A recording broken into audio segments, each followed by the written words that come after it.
Hey, still playing Far Cry 5? Always. It's been a while. I was wondering if you want to hang out or something. Too busy. It's been weeks. How long is this going to take you? It's a Far Cry game. It's gonna take me at least a few months to complete the story, every side mission, explore the whole map, get every perk, get all the collectibles, and that's just the main game. What about arcade mode? Okay.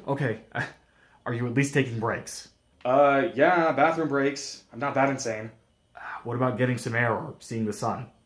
What day is this? You should probably step outside. Yeah, when Eansgate develops better fun for a militia. What? Just go away. Just leave me alone. Just leave me alone. Go away. You are so weird. Mm-hmm.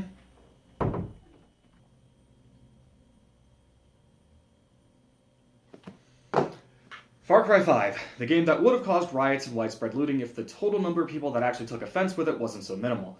Regardless, Ubisoft continues to excel at expressing their self awareness and raising the bar even higher in their series with the latest installment. But what exactly did I think of it? Well, allow me to elaborate.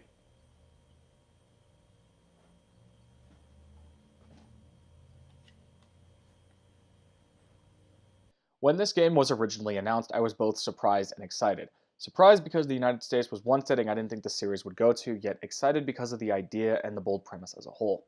Extremist cultists taking over an entire county with hostile force and a charismatic leader at the helm? This game really wanted to go the distance, and I was excited for that. But it surprisingly goes deeper than that to a mixture of degrees. According to series producer and game director of Far Cry 5, Dan Hay, he was primarily inspired by separatism and his personal childhood fear during the Cold War, and how this conflict would indirectly manifest into various others over the years. Because of this, many people reacted differently, with some having their faith in society deteriorating over time. People were afraid, and some took it a step further to walk outside traditional society to form their own with a particular goal in mind, and others would soon follow. This, in many cases, would become the foundation for a cult, and whatever happened from there was entirely unpredictable, though this was the gist of it and not the full scope of what he intended. But these ideas did serve as an interesting basis for a narrative and also fit nicely into the subtle thematic nature of the series, a charismatic villain and their contrast to the protagonist that leads morality to be a constant concern. It's a mostly interesting dynamic and the one bit of narrative in these games I'm intrigued by most, but I'm getting sidetracked. The interesting subject matter is what interested me most. Cults are a very real thing, especially in the US. It's just not widely discussed because most don't pose an apparent threat or fly below the radar. This gave Far Cry 5 a nice opportunity to pose a scenario where a mysterious group rises from nothing to fulfill a controversial objective when presenting players with a visual of what such a group is capable of. Frightening but effective stuff, and I was anxious to experience that. So after months of waiting and ignoring waves of controversy from people who don't understand art, Far Cry 5 was here, and I immediately dove into my journey to Hope County to inflict some sweet justice courtesy of the Problem Solver. So, what about that wacky premise I mentioned? Well, there's this mysterious man named Joseph Seed, someone driven by faith, and through this believes the end of days is coming. Seeing himself as a prophet of sorts fulfilling God's plan, he creates a congregation to prepare for the alleged inevitable. This being the Project of Eden's Gate, an extremist doomsday cult that aims to save as many souls as possible before the collapse using both his wisdom and his underlings, the Heralds, three sibling-like individuals who do Joseph's bidding by running various operations for the movement. John, who is essentially the face of Eden's Gate, recruits people and runs the legal side of things, Faith, who peacefully converts them, and Jacob, who trains and militarizes the whole thing. Together, these four have quietly developed a following which stayed below the radar and are using their influence and power to set up shop in Hope County, Montana.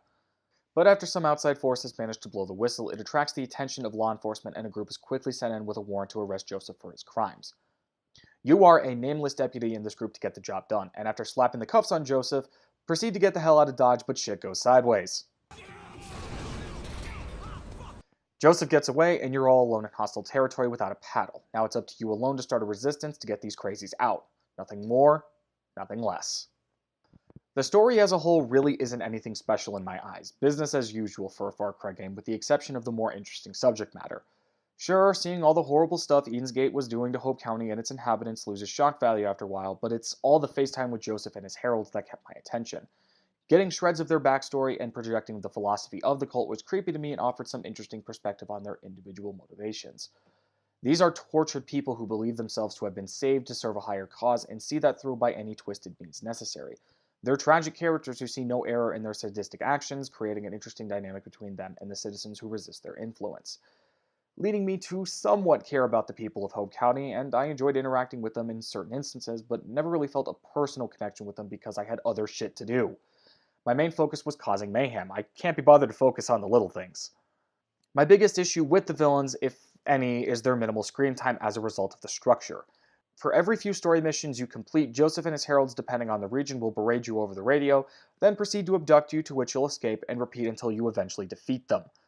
It's an okay way to tell a story, but ultimately denies these characters to be anything outside of their scenes, which I guess makes them more impactful in a sense.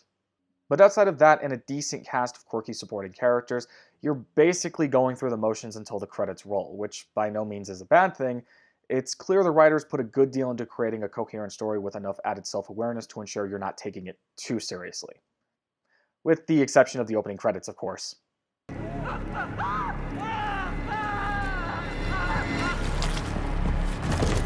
Oh my.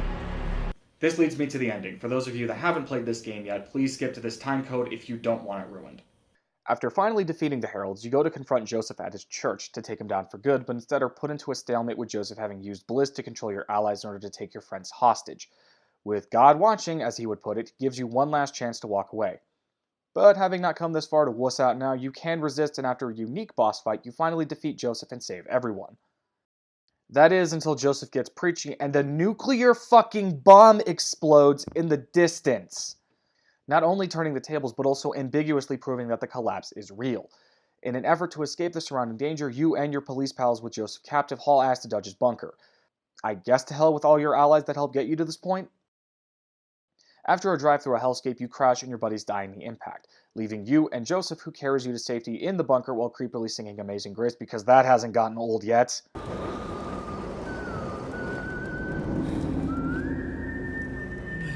Once you come to, you find yourself restrained with Dutch dead nearby and Joseph standing menacingly across from you. After lamenting over the loss of everything he held dear, he declares this the end of days he prophesied, and in the aftermath will proceed to rebuild Eden's Gate with you by his side as you are now his family. And then it ends. Holy shit, talk about a 180. This is an ending that's very neutral to me, one that didn't upset me or feel satisfying, it just happened. I attribute this to its ambiguous nature followed by devastating implications, and I'm certain this was the angle the writers had in mind. In one hand, you can look at this as is, Joseph was right the whole time, the good guys lose, and you're now a pawn in rebuilding everything you fought against. Or in the other, you can see this as entirely orchestrated with Joseph actually detonating a nuke to prove his prophecy, take out the opposition, and possibly use the aftermath of this event to spark an even larger following where the reach of his influence would be unstoppable. It's mostly open to interpretation, which is a creative decision I can respect. I really enjoy thought-provoking narratives that leave me deconstructing the material. It shows the story I experienced actually had an impact on me, especially if you pick up on the real-world comparisons subtly presented. But in this case, it happened, I let it sink in, and I moved on. But the takeaway here is everyone will most likely experience it differently, which again is probably the intention. I could go more in depth, but that would double the length of this video, and I'm certain nobody wants that. Maybe. There are 2 other endings, but I have faith you can look into that yourself. YouTube exists for a reason, folks. It's fine. The story is fine. Better than 4, and mostly on the same level as 3. But if it wasn't obvious, I don't exactly play these games for the plot. Usually how it works is it's good enough to compel me to complete the experience, but that's it. In this game's case, the subject matter and more close-to-home setting gave me a larger stake in what's happening, and that's certainly a plus, but that's really it. But what about the core of the experience and what I enjoy most about this series? Gameplay, and it does not disappoint. In its entirety is a system that's very familiar but also incorporates a lot of new ideas to keep things fresh, which is probably done in an effort to accommodate both veterans of the series and newcomers, which is a plus. As someone who's been playing Far Cry games for years, it's great that I can take the wheel and immediately know what I'm doing in terms of basics while being introduced to a large amount of new mechanics to keep me both immersed and invoke the feeling that my progression is actually getting me somewhere, which is how I like it. Outside of the usual shoot-'em-up gameplay, your character is very versatile and well-equipped with the largest inventory weapon wheel system for a Far Cry game to date, having access to up to 4 ranged weapons, 2 types of additional melee weapons, 9 types of throwables, and an entire sub-wheel for consumable temporary effects, putting the odds heavily in your favor, but you're still not invincible. If not careful, you will die. A lot. But there's 2 ways you can counter this. You can play cooperatively with a friend, which is always a good time. Aside from having a real person watching your back, there's even less of a limit to the crazy shit you can do. Side-by-side tractors, anyone? Or you can use in-game allies such as specialists. There are 9 of them total, and each of them brings something different to the table to accommodate various playstyles. Do you want to blow up and burn down every square inch of land inhabited by Eden's Gate? Or do you want to snap a few necks and fire some arrows right between the eyes? Or do you just want to see cultists get mauled in droves by a bear? Shit. Aw, you're still my big buddy, Cheeseburger. Just be sure not to feed him actual cheeseburgers. He's got the diabetes. Personally, I always approach situations using stealth first, and Jess Black fits that mold excellently. Give her the signal and she'll take out a foe quickly and quietly. She's also seen as an apex predator for some reason, making her and you invisible to any vicious animals wandering nearby. The overall catch with her is she's not too great in a firefight. She's quick on her feet, but can't seem to line up a shot on enemies darting around. So she's only most useful in quiet scenarios, which is fine with me. I just wish she wasn't so damn serious all the time. I hear all these folks rejoicing, and I'm thinking, what the fuck you so happy about? I mean, sure, shit's better, but shit's never gonna be the same again. Jeez, Jess, lighten up. Character progression is different this time around, with you no longer gaining XP for completing missions. Instead, you get resistance points, and by meeting thresholds, you'll gain perk points which you can use to unlock new skills. Though this isn't the only way to get these. Finding prepper stashes will grant you a few per location, or you can complete challenges which can be as simple as killing enemies with certain weapons, or even catching a certain type of fish. Ooh, a trout. This whole thing is not as complicated as it sounds, I swear. Seeing that this is an open world game, I guess I should spend a little time discussing side activities. All that needs to be said is there's a lot to do, and if you're like me, you will get sidetracked by almost everything you stumble across. Which will most likely double your game time, but who says that's a bad thing? For me, I spend way too much time fishing. Once I finally figured out how it works, it resulted in many hours overall spent doing just this.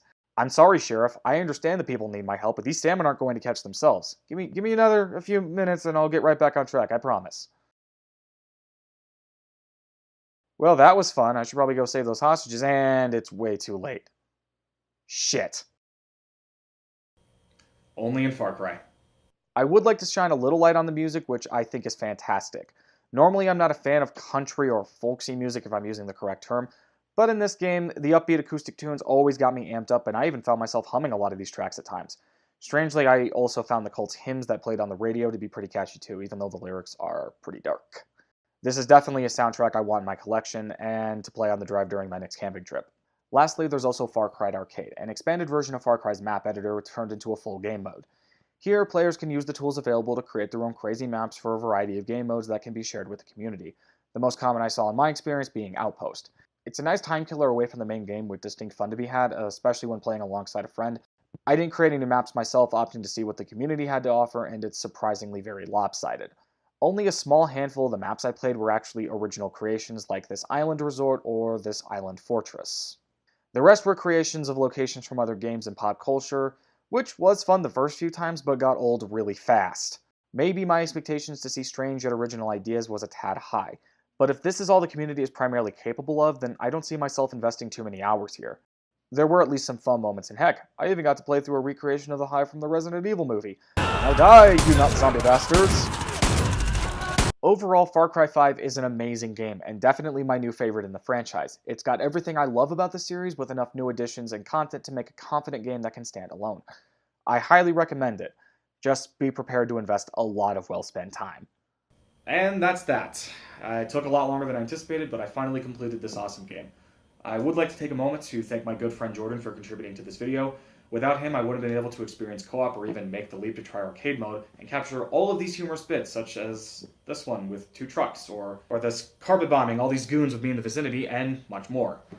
Thanks, friendo. You made reviewing this game more fun and memorable. So when I come back next time, I'll be reviewing another one of my most anticipated titles of this year, God of War.